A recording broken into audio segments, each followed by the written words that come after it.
Hello friends, ಎಲ್ಲರಿಗೂ ನಮಸ್ಕಾರ. ಇವತ್ತು ಸ್ವಲ್ಪ ಇಂಗ್ರೀಡಿಯೆಂಟ್ಸ್ನ ಬಳಸ್ಕೊಂಡು ಟೊಮೊಟೊ ಪಲಾವ್ನ ಯಾವ ರೀತಿ ಮಾಡೋದು ಅಂತ ತೋರಿಸ್ತಾ ಇದ್ದೀನಿ. ಅದು ಹೋಟೆಲ್ ಸ್ಟೈಲ್ನಲ್ಲಿ ಸಿಂಪಲ್ಲಾಗಿ, ಕ್ವಿಕ್ಕಾಗಿ, ಟೇಸ್ಟಿಯಾಗಿ ಇರುತ್ತೆ. ನೀವು ಮೊಸರು ಜೊತೆಗಾರು ತಿನ್ನಬಹುದು ಅಥವಾ ಚಟ್ನಿ ಜೊತೆನಾರು ತಿನ್ನಬಹುದು. ಯಾವುದೇ ರೀತಿ ತರಕಾರಿ ಅಂತೂ ಬೇಡವೇ ಬೇಡ.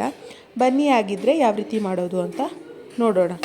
ಒಂದು ಮಿಕ್ಸಿ ಜಾರ್ಗೆ ಸ್ವಲ್ಪ ಧನಿಯಾ, ಹಾಗೆ ಸ್ವಲ್ಪ ತೆಂಗಿನಕಾಯಿ, ಶುಂಠಿ, ಬೆಳ್ಳುಳ್ಳಿ, ಹಾಗೆ ಹಸಿ ಪುದೀನ ಸೊಪ್ಪು ತಗೊಳ್ಳಿ. ಇದು ಇಲ್ಲದೇ ಇರೋ ಕಾರಣ ಸ್ವಲ್ಪ ಒಣಗಿಸ್ಬಿಟ್ಟು ಆ ಒಂದು ಪೌಡ್ರನ್ನ ತಗೊಂಡಿದ್ದೀನಿ. ಹಾಗೆ ಒಂದು 2 ಟೊಮೊಟೊ ಹಾಕಿ ಚೆನ್ನಾಗಿ ನುಣ್ಣಗೆ ಪೇಸ್ಟ್ ಮಾಡ್ಕೊಳ್ಳಿ.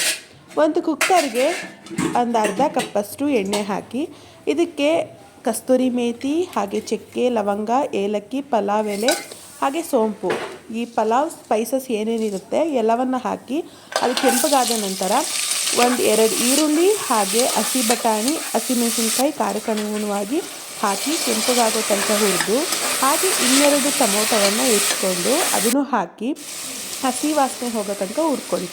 1/4 ಟೀ ಸ್ಪೂನಷ್ಟು ಅರಿಶಿಣ, 1 ಸ್ಪೂನಷ್ಟು ಗರಂ ಮಸಾಲ, 2 ಸ್ಪೂನಷ್ಟು ಅಚ್ಚಕಾರದ ಪುಡಿ, ಹಾಗೆ 2 ಸ್ಪೂನಷ್ಟು ಬಿರಿಯಾನಿ ಪೌಡರು, ರುಬ್ಬಿರುವಂತಹ ಮಸಾಲೆ. ನೀವು ಧನಿಯಾ ಪೌಡ್ರನ್ನಾದ್ರೂ ತಗೋಬಹುದು ಅಥವಾ ಧನಿಯಾ ಆದರೂ ತಗೋಬಹುದು. ಕೊತ್ತಂಬರಿ ಸೊಪ್ಪು ಬೇಕಿದ್ರೆ ಆಪ್ಷನಲ್ಲು. ಸೊ ಇದೆಲ್ಲ ಹಸಿಯಾಗಿ ರುಬ್ಬಿರೋ ಕಾರಣ ನೀವು ಹಸಿ ವಾಸನೆ ಹೋಗೋ ತನಕ ನೀಟಾಗಿ ಹುರ್ಕೋಬೇಕಾಗತ್ತೆ. ನಂತರದಲ್ಲಿ 1.5 ಲೋಟದಷ್ಟು ನಾನಿಲ್ಲಿ ಅಕ್ಕಿಯನ್ನು ಹಾಕ್ಕೊಂಡಿದ್ದೀನಿ. ಅಂದರೆ ಒಂದು 4 ಜನಕ್ಕೆ ಆಗೋ ಅಂಥದ್ದು. ಸೊ ನೀಟಾಗಿ ತೊಳೆದು ಇಟ್ಕೊಂಡಿರಿ. ಅಕ್ಕಿನ ಹಾಕಿ ಸ್ವಲ್ಪ 1-2 ನಿಮಿಷದಷ್ಟು ಮಸಾಲೆಗೆ ನೀಟಾಗಿ ಮಿಕ್ಸ್ ಮಾಡಿ ರುಚಿಗೆ ತಕ್ಕಷ್ಟು ಉಪ್ಪನ್ನು ಹಾಕಿ. ಉಪ್ಪು ಖಾರ ನಿಮ್ಮ ಅನುಗುಣಕ್ಕೆ ತಕ್ಕಂಗೆ ನೀವು ಹಾಕೋಬಹುದು. 1.5 ಲೋಟ ಅಕ್ಕಿಗೆ 3 ಲೋಟದಷ್ಟು ನೀರನ್ನು ಹಾಕಿ ಸ್ವಲ್ಪ ಕುದಿ ಬರೋ ತನಕ ಬಿಡಬೇಕು. ಇದಾದ ನಂತರ ಸ್ವಲ್ಪ ಕುದಿ ಬರ್ತಿದೆ ಅಂದಾಗ ವಿಷಲ್ನ ಮುಚ್ಚಿ 1-2 ವಿಷಲ್ ಬರ್ತಿ. ವಿಷಲ್ ಬಂದ ನಂತರ ಸಣ್ಣ ಉರಿಯಲ್ಲಿ 5 ನಿಮಿಷ ಬಿಟ್ಟು ಆಫ್ ಮಾಡಿ ಪೂರ್ತಿ ಪ್ರೆಷರ್ ಹೋದ್ಮೇಲೆ ಓಪನ್ ಮಾಡಿ ನೀಟಾಗಿ ಮಿಕ್ಸ್ ಮಾಡಿ. ಆವಾಗ ಅಷ್ಟೇ ನಿಮಗೆ ಪರ್ಫೆಕ್ಟಾಗಿ ಆಗಿರುತ್ತೆ.